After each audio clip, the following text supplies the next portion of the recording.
நீண்ட நாட்களாக முயற்சி செய்து இனி இது வேலைக்கு ஆகாது என பின்வாங்கிய சென்னை அணி தற்போது மீண்டும் ஆட்டத்துக்குள் வந்திருக்கிறது. அது குறித்து பார்க்கலாம். கடைசியாக சென்னை சூப்பர் கிங்ஸ் அணி 2023ஆம் ஆண்டு 5வது IPL கோப்பையை வென்றது. அதற்கு பிறகு தொடர் தோல்விகளை அந்த அணி சந்தித்து வருகிறது.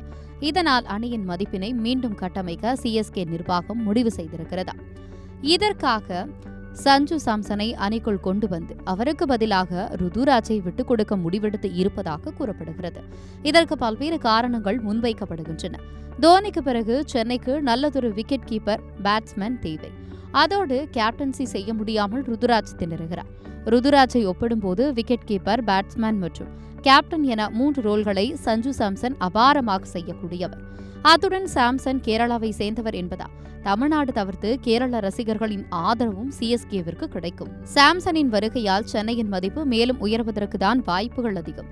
இந்த காரணங்களால் ருதுராஜை வெளியே அனுப்பிவிட்டு சாம்சனை உள்ளே கொண்டு வருவதற்கு அணி நிர்வாகம் பச்சை கொடி காட்டியிருக்கிறதா. எனவே விரைவில் சஞ்சு சாம்சனின் சென்னை வருகை அதிகாரப்பூர்வமாக அறிவிக்கப்படும் என எதிர்பார்க்கப்படுகிறது.